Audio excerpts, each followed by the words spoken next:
খাওয়াই লোকে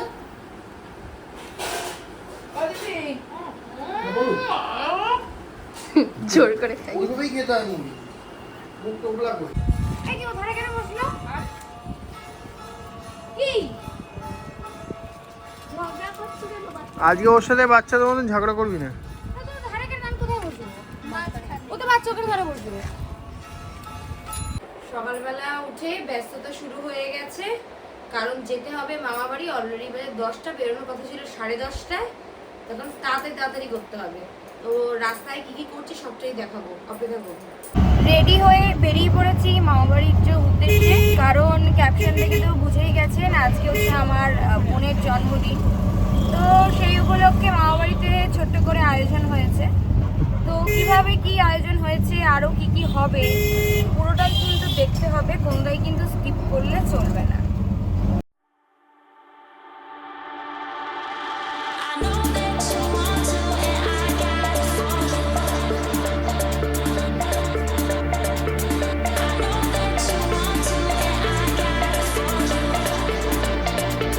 চলে এসেছি মামা বাড়িতে।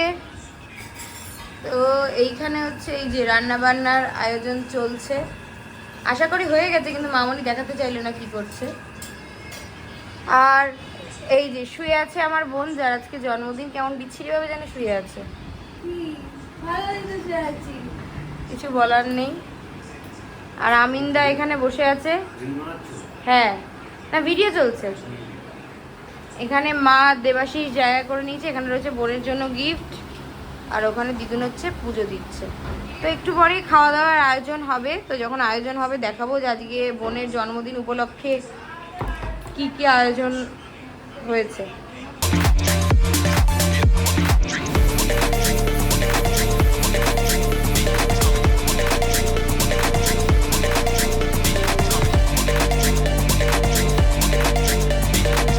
শুরু হয়ে গেছে আশীর্বাদ পর্ব। এখন প্রথমেই আশীর্বাদ করছে বোনকে দিদুন, একে একে সবাই আশীর্বাদ করবে।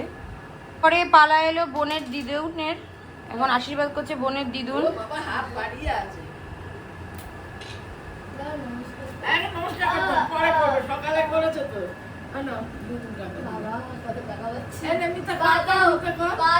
এবার আসবে আমার মা।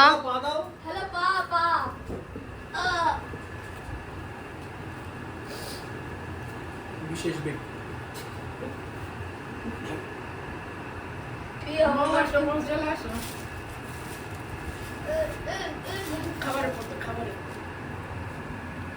মামনির পালা। আর দেবাশিস বলছে এই হাতেই খাস তুই সারাক্ষণ, দাম দাম দাম দাম দাম, গোলা বর্ষণ।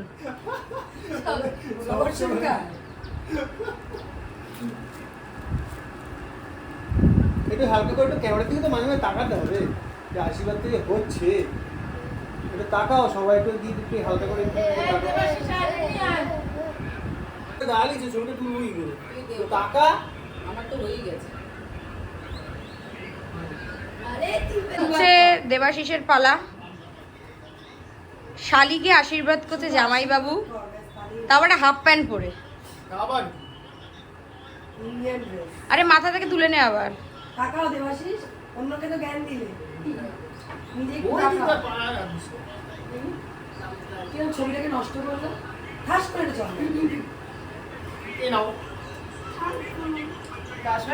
চলে এলো আমিনদা। আমিনদা একটু নার্ভাস হয়ে পড়েছে যে কি করবে। হ্যাঁ, সুস্থ থাকো, ভালো থাকো, আর কিছু না। মুখ উজ্জ্বল করো, ব্যাস এই।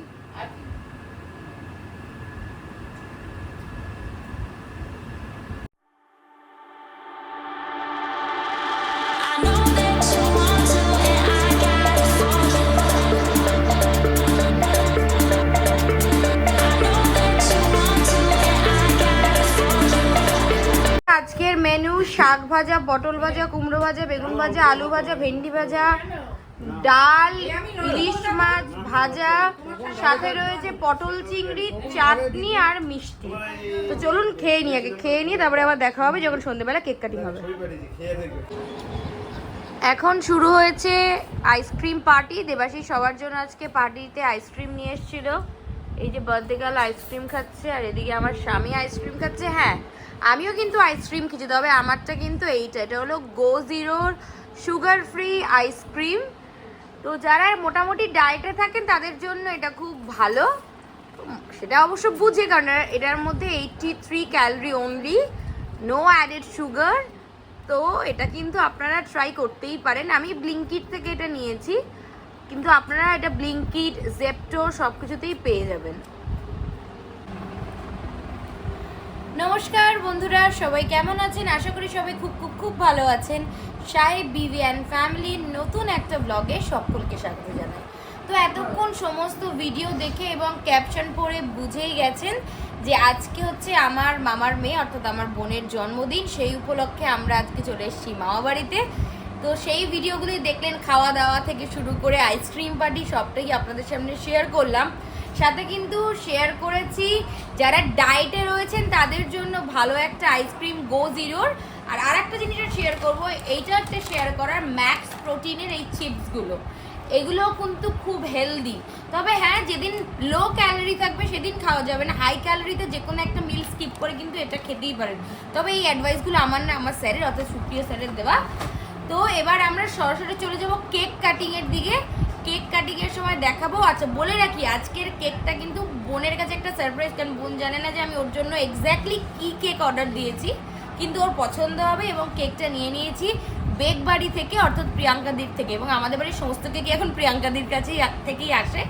তো চলুন দেরি না করে চলে যাই হচ্ছে কেক কাটিংয়ে। প্রিয়াঙ্কাদির কেক, এখন এটা বোনের রিয়াকশনটা আমি রেকর্ড করার জন্য এই ভিডিওটা করা, যে বোনের কেমন লাগে পুরো বিষয়টা। তাড়াতাড়ি খোল, ধীরে সুস্থে বার কর। বোন এখন আসবে না, বোন তুমি ওই ঘরে চলে যাও। বোনের একেবারে চোখ চিপে নিয়ে আসা হয়েছে, মানে ব্যাপারটা রিয়াকশনটা দেখানোর জন্য। তো ক্যামেরাম্যানদের বলবো এই পাশে চলে আসার জন্য, আমার পেছন দিক দিয়ে। হ্যাঁ হ্যাঁ, রেডি, 1 2 3। কি হলো এটা? কোথায় বিটিএস চলে এলো? বিটিএস মানে কি সেটা আমরা বুঝবো না। বাংচান, বাংচান কোরিয়ান নাম। হ্যাঁ, এই থিমটা হচ্ছে বোনের খুব পছন্দের, মানে বিটিএস। তো সেই হিসাবে আর কি এই কেকটা আনার। কেকটা পুরোটা আমি যেমন ডিজাইন বলেছি প্রিয়াঙ্কা দিয়ে একেবারে সেম টু সেম তেমনি ডিজাইন বানিয়েছে। এবার একটু বোনের থেকে শুনে নি বোনের কেমন লেগেছে। খুব সুন্দর, খুব ভালো হয়েছে। আর কিছু বলতে পারছে না। আপাতত আমরা কেক কাটিংটা শুরু করার পরে বলবো কেমন।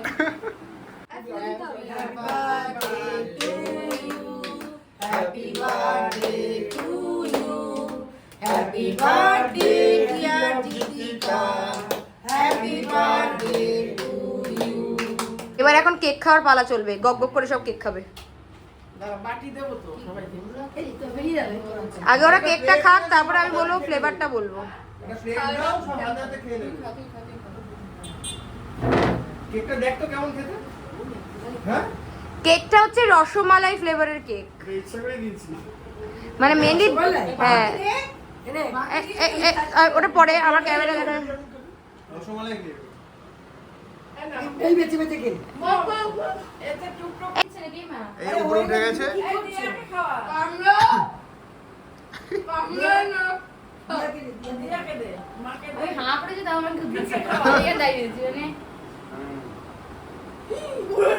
এই সব খেয়ে নিল। আমার হাত কামড়ে দিয়েছে। এবার বিটিএস এর একটা একটা করে পার্ট খোলা হচ্ছে। তাহলে তুমি জানতে কি বিটিএস মানে কি? না, আমি সারা জীবন এটাই শুনছি। বাংচান। আমি মাথা মুছি। ফটোটা রেখে দে। আমি সব রাখবো। ও সব রেখে দে।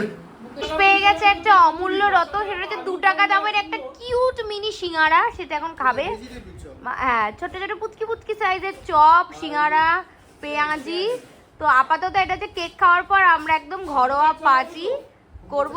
এই যে মামু দিয়ে নিয়ে এসে, মামু সারা মুখে কেক লেগে গেছে। জুম করে দেখাই মামু যে কতটা কেক খেয়েছে, এটাই প্রমাণ। আর দিদু এখন সবকিছু গোছানোর জন্য ব্যস্ত। এবার আমরা বেরিয়ে পড়েছি মামাবাড়ি থেকে, কারণ আমরা যাচ্ছি একটা বিশেষ জায়গা, তো সেই বিশেষ জায়গাটা কি জানতে হলে কিন্তু এখনো পুরো ভিডিওটা দেখতে হবে। চলুন।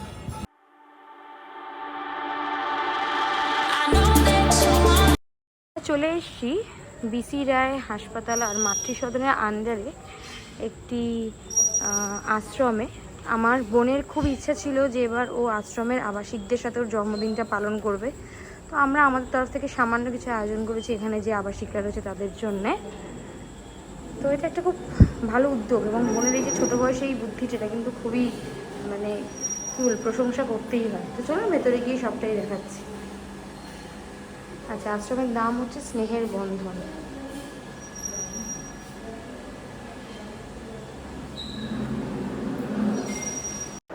এনারাই হলেন সেই আবাসিক যাদের কথা বলেছিলাম, কিছু বৃদ্ধ বাবা মা এবং একজন ছোট্ট ভাই। সত্যি এনাদের দেখে খুবই খারাপ লাগছিল, কিন্তু আবার হাসিটা দেখে কিন্তু মনে আনন্দও হচ্ছিল। অবশেষে চলে এলাম বাড়িতে এবং স্নেহের বন্ধন যে আশ্রমটা আপনাদেরকে দেখালাম কিছুক্ষণ আগে, ওখানে গিয়ে আমার ঠিক মানে ব্লগ করার মতো মানসিক অবস্থাটা ছিল না। আসলে ওনাদের দেখে একটা অদ্ভুত কষ্ট হচ্ছিল মনের ভেতরে। মানে এত বয়স্ক মানুষ, তারা তো কারোর বাবা মা, তো মানে তাদের এই অবস্থা দেখে খুবই খারাপ লাগছিল। এবং যখন আমরা বেরিয়ে আসি, একজন বয়স্ক মানুষ বলছেন এরকমভাবে যে মাঝে মাঝে না এসো, তোমরা ছাড়া তো আমাদের আপনজন কেউ নেই, তোমরা খাওয়ালেই তো আমরা একটু ভালো মন্দ খেতে পারি। এটা শুনে নিজেকে ধরে রাখাটাও খুব কষ্টকর ছিল। তো যাই হোক, আজকের ব্লগটা এখানেই এন্ড করছি। খুব তাড়াতাড়ি দেখা হবে নতুন একটা ব্লগে। ততদিন সবাই সুস্থ থাকবেন, ভালো থাকবেন এবং চ্যানেলে নতুন হলে সাবস্ক্রাইব করতে ভুলবেন না। আর একটা কথা বলি, এই স্নেহের বন্ধন আশ্রমে এই বৃদ্ধ বৃদ্ধাদের যাদের আপনারা চান খাওয়াতে, আমরা তো অনেক সময় অনেক টাকা খরচ করি এদিক ওদিক, কিন্তু এনাদেরকে খাইয়ে যে আনন্দ, হয়তো সেই খরচ করায় অতটা আনন্দ নেই। আমি ওখানকার নাম্বার নিয়ে এসেছি, আমি ডেসক্রিপশন বক্সে ওনাদের নাম্বার দিয়ে দেব।